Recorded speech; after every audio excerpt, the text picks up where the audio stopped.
बिस्मिल्लाहिर्रहमानिर्रहीम अस्सलाम वालेकुम।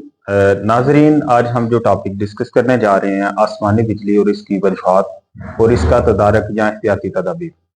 सबसे पहले मैं आपसे डिस्कस करना चाहूंगा कि आसमानी बिजली की वजह क्या हो सकती है, कि ये क्यों गिरती है और ये इसके पीछे साइंटिफिक रीजन क्या हो सकती है। सबसे पहले अगर हम देखते हैं, एक्चुअली ये इम्बैलेंस है बिटवीन स्टॉर्म क्लाउड्स और ग्राउंड। ठीक है, कि मतलब जब हवा के अंदर आप कह सकते हैं या हलाक के अंदर चार्जेस ज्यादा होते हैं तो वो जमीन की तरफ अट्रैक्ट होते हैं। पहले आम सिचुएशन में अगर हम बात करते हैं तो हवा एज ए इंसुलेटर काम कर रहा है कि उसको जाहिल कर रहा है। लेकिन जब चार्जेस ज्यादा हो जाते हैं तो वो जमीन के साथ आके लगते हैं, जिसमें हम कहते हैं कि फलां जगह आसमानी बिजली गिरी है। आसमानी बिजली की अगर हम देखते हैं कि इसकी रिपोर्टिंग, इसकी अल जजीरा रिपोर्ट या अरब न्यूज ने इसको कवर अप किया है या पाकिस्तानी न्यूज चैनल्स ने आपको बताया होगा, मोर देन 50 जो पाकिस्तान के अंदर डेथ हो चुकी हैं रिसेंटली। और इसकी अगर हम बात करते हैं तो ये अब मौत की कैसे रीजन बनती है। नो डाउट मौत बरहक है, लेकिन इसके अगर हम देखते हैं तो सबसे पहले ये जब गिरती है तो इसकी वजह से कार्डियक अरेस्ट हो जाता है या ब्रेन डैमेज हो जाता है। ठीक है, अगर मोस्टली केसेस में 90% अगर हम अमेरिकन रिपोर्ट के मुताबिक देखते हैं तो वो कहते हैं जी 90% इसके नतीजे में हम सर्वाइवल ले रहे हैं।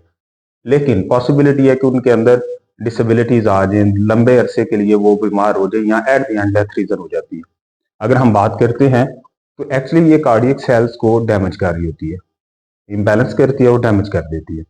अगर हम देखते हैं नेचुरल डिजास्टर सर्वे के मुताबिक हर लम्हे इस तरह के वाकयात हो रहे हैं और इसकी मेन रीजन अगर हम देखते हैं तो ग्लोबल वार्मिंग है।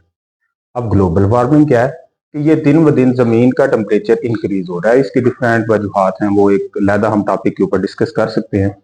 सबसे पहले अगर हम देखते हैं, ये इतना इंपॉर्टेंट टॉपिक है और इसके ऊपर हमें इंफॉर्मेशन नहीं मिलती। अगर मिलती भी है तो इंग्लिश में, आम बंदा एक ले पर्सन उसको पढ़ नहीं सकता, उसकी एहतियाती तदाबीर उसकी पहुंच में नहीं है और इवन हमारा नेशनल मीडिया इसको कवर अप भी नहीं करता। मे बी इसके रीजन क्या हो सकते हैं इसका मुझे अंदाजा नहीं है। लेकिन अगर हम देखते हैं कि इसकी वजूहत, जैसे मैं ऑलरेडी आपको बता चुका हूं कि इसकी तारीफ ये क्यों होती है।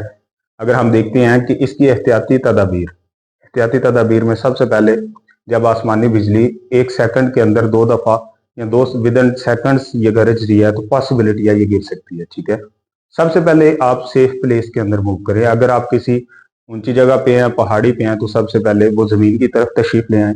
और सेकंडली अगर आप वैसे आसमान के नीचे घूम रहे हैं तो कोशिश करें कि आप किसी बिल्डिंग के अंदर, किसी घर के अंदर ले जाएं। इसके अलावा अगर हम देखते हैं, आप गाड़ी के अंदर हैं तो विंडोज ऊपर कर लें। इसके अलावा अगर आप कोई बोटिंग वगैरह कर रहे हैं, कश्ती रानी कर रहे हैं, तो आप वो कश्ती रानी छोड़ के जमीन पे आ जाएं। इसके अलावा अगर हम बात करते हैं, बिल्कुल सीधा आप लेटे ना, बेर आसमान जिसे आप कहते हैं कि आसमान के नीचे बिल्कुल आप लेटे ना। और अगर इस तरह की कोई सिचुएशन हो, आपके पास कोई शेल्टर नहीं, कोई पनाहगाह नहीं, तो अपने आप को ग्राउंड फॉर्म में आप ले आए। इसके अलावा अगर हम बात करते हैं प्रोहिबिटिव इलेक्ट्रिक चार्जेस की, अगर हम बात करते हैं, अगर आप बात करें कि ये अगर आप दरख्त उधर मौजूद हैं, सिंगल दरख्त के नीचे आप ना जाएं।